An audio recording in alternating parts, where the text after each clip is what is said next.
Everyone, welcome back to my channel. কেমন আছো তোমরা সবাই? আশা করছি সবাই খুব ভালো আছো। আমরাও ভালো আছি। ঘড়ির কাঁটায় এখন সময় সন্ধ্যা 6টা। তবে চলো আজকের ব্লগটা এখান থেকেই শুরু করা যাক। আশা করছি আজকের ব্লগটা দেখতে তোমাদের ভীষণ ভালো লাগবে।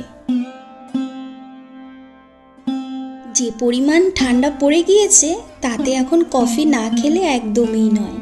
যদিও শীতকাল পড়ে গেলে পর আমরা দুজন একটু বেশি পরিমাণেই কফি খাই, তবে জানো তো 2 দিন ধরে না কফি খাওয়া হচ্ছিল না। আর আমাদের বাড়িতে গেলে পর তো ওখানে চাও খাওয়া হয় না, কারণ ওই বাড়িতে কেউই চা খায় না। তো একা একা কী করেই আর চা খাবো বলো আমরা। যাই হোক, অবশেষে আজকে অনেকগুলো দিন বাদে কফি খেয়ে কিন্তু ভীষণ ভালো লেগেছে। আর কফিটা না খেতেও খুব সুন্দর হয়েছিল জানো তো। এখন বড়বাবু ওই নারকেলটা ফাটিয়ে দিচ্ছে। কোন নারকেলটা বলো তো? যেটা ওই বাবা ভাইয়ের কাছে আমি বাড়ি থেকে যেদিন আসলাম সেদিন পাঠিয়ে দিয়েছিল না, সেই নারকেলটা। বাবা ফোন করে শুধু একটাই কথা বলছে নারকেলটা যদি না খেয়ে নিস তাহলে কিন্তু জল শুকিয়ে যাবে, যেহেতু অনেকগুলো দিন হয়ে গিয়েছে এরকমভাবে ঝুলে রাখা রয়েছে। সত্যিই তাই জানো, এইমাত্র নারকেলটা যে ফাটালো দেখলাম একটুই জল বেরোলো না, 2-1 ফোঁটা পড়লো।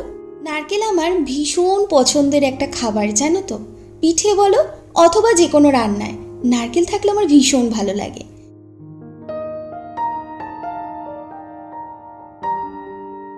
অবশেষে এখন ঘরে চলে এসেছি। ঠিক করেছি একটা সিরিজ দেখতে দেখতে ততক্ষণে নারকেলটাকেও কুড়িয়ে ফেলবো। আজকে এই নারকেলটার পুর বানাবো, তবে সব পুর আজকে ব্যবহার করব না, খুব সামান্য আজকে ব্যবহার করব আর বেশ খানিকটাই রেখে দেবো অন্য একটা দিনের জন্য। তবে সেই দিন কিন্তু খুব সুন্দর একটা পিঠে তৈরি করব, অবশ্যই তোমাদের সাথে শেয়ার করব। আচ্ছা, তোমরা কে কে পিঠে খেতে ভীষণ পছন্দ করো আমাকে কমেন্ট করে জানিও তো। আমি কিন্তু ঝাল খাবারের পাশাপাশি মিষ্টি খাবারও পছন্দ করি, তবে হ্যাঁ, ঝাল খাবারটা বেশি পছন্দ করি। কিন্তু জানো, মাঝখানে টক খাবারটা না আমার অত বেশি ভালো লাগে না। কে জানে কেন, টক খেলেই আমার ঠান্ডা লেগে যায়, একদমই স্যুট করে না। তো সেই কারণে আমি টকটা অতটা পছন্দও করি না। আর তাছাড়া ছোট থেকে যেহেতু আমি গান শিখতাম, তো সেই কারণে আমি টক খেতেই পারতাম না একদম। তোমরা হয়তো অনেকে এটা জেনেও থাকবে, যারা গান করে তারা আবার টক খেতে পারে না, টক খেলে গলার ভয়েস নষ্ট হয়ে যায়। যাই হোক, অবশেষে এই যে নারকেলটাকে কুড়িয়ে তারপরে আবার রান্নাঘরে এসে কয়েকটা ওই বাসনপত্র ছিল যেগুলো মেজে রাখা হয়েছিল, সেইগুলো আবার ওই গামলায় জল ঝরাতে দিয়ে দিলাম। বাড়ি থেকে এসেই চিনির এই কন্টেনারটাকে ভালো করে ধুয়ে মুছে রেখে দিয়েছিলাম। ওই যেহেতু এখন আবার পিঠে হবে, তো সেই জন্য তো অনেকখানি চিনি আনতে হবে। আর বাজারে জানো তো যেরকম গুড় উঠেছে না, খেজুরের গুড়, সেগুলো এখনো পর্যন্ত অতটা ভালো না। আর এখনো তো খেজুরের রসই তৈরি হয়নি ঠিক করে, তাহলে গুড় কোথা থেকে আসবে বলো, তাই না? তো সেই জন্য চিনি দিয়েই এখন যা পিঠে খাওয়া হবে তাই খেতে হবে। আর ওই জন্য কি করলাম, বেশিরভাগ চিনিটা ওই বড় কন্টেনারে রেখে দিলাম। আর এই যে ছোট্ট কন্টেনারটা যেটা আমার ওই স্টিল র্যাকে থাকে, সেইখানে বাকিটা ঢেলে নেব। তবে যেহেতু নারকেলের পুর বানাবো, তাই জন্য ওখানে যতটা চিনি লাগবে সেই আগের চিনিটা ওখানে দিয়ে দিলাম। এখন ওই কন্টেনারের মধ্যে বাকি চিনিটা ঢেলে নিলাম। একটা কথা কিন্তু মানতেই হবে, সময়ের ব্যবধানে মানুষের যথেষ্ট পরিবর্তন আসে। এই যেমন ধরো আমি এখন এই মুহূর্তে আমি সংসারের সমস্ত কাজে ব্যস্ত রয়েছি, একের পর এক ভেবে চলেছি কখন কোন কাজটা করব আর কোন সময় গিয়ে সংসারের সমস্ত কাজ আমার শেষ হবে। কিন্তু আজ থেকে কয়েকটা বছর আগেও এরকম সময় কিন্তু আমি রেওয়াজে ব্যস্ত থাকতাম। সকাল আর সন্ধ্যা দুটো সময় আমাকে রেওয়াজে বসতে হতো। ভোর 4টের সময় একবার রেওয়াজে বসতাম, আর বিকেলবেলা যেহেতু পড়া থাকতো তো সেই জন্য আর 4টে-5টার সময় বসতে পারতাম না। ওই পড়ে এসে বসতে বসতে 6টা 6:30 বেজেই যেত, কিন্তু টানা 1.5 ঘন্টা আমি রেওয়াজ নিয়ে থাকতাম। আমাদের পরিবারে বংশ পরম্পরায় সবাই কম বেশি গান জানে। পিসিমণি, কাকামণি, বাবা, ঠাম্মা, তাদের আমলের আগে যারা ছিল তারাও জানতো, মানে যারা আমার ওই পিসি ঠাম্মা হয় তারা। যাক, সেসব অন্য কথা, সেসব না হয় অন্য একদিনই তোমাদের শোনাবো। আসলে মনে আমার এই মুহূর্তে বড্ড গান নিয়ে ব্যথা জমে রয়েছে, সে ব্যথাগুলো একটুখানি আগে সয়ে নি, তারপরে না হয় তোমাদের একদিন শোনাবো, কেমন? আচ্ছা, এদিকে কিন্তু নারকেলের পুরটা প্রায় হয়েই এসেছে বললেই চলে। তবে নামানোর আগে একটুখানি দুধ দিয়ে নিচ্ছি।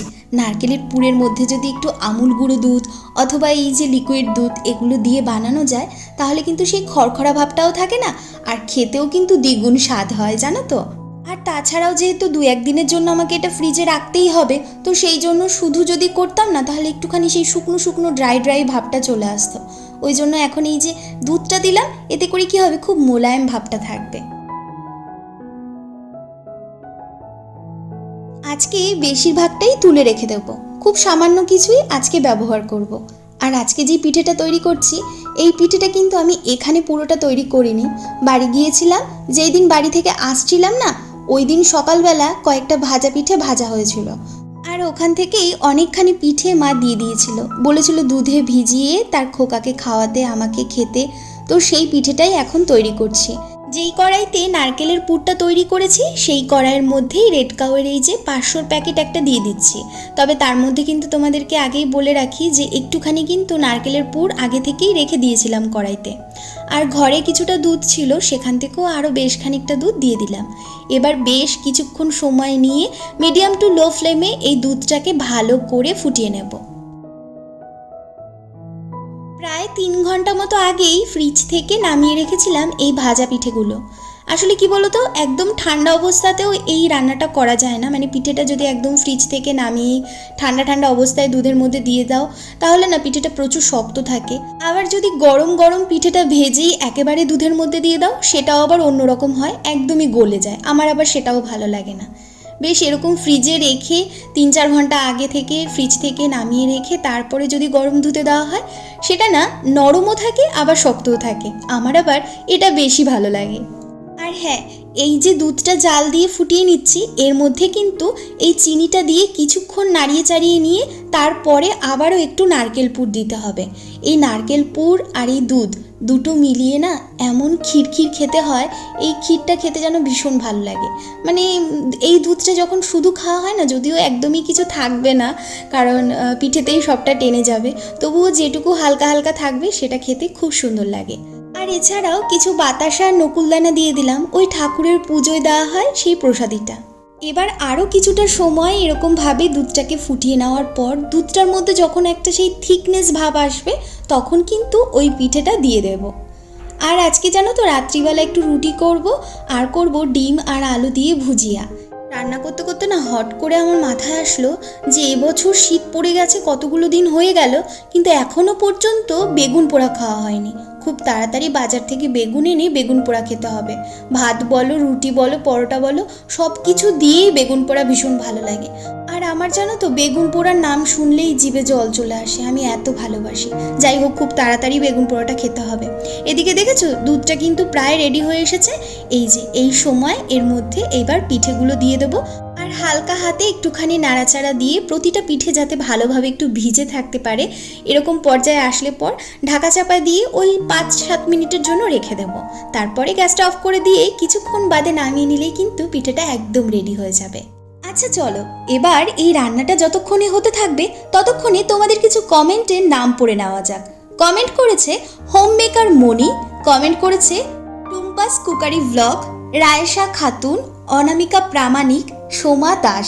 প্রত্যেককে জানাই অসংখ্য ধন্যবাদ আমাকে এতটা ভালোবাসা দেওয়ার জন্য।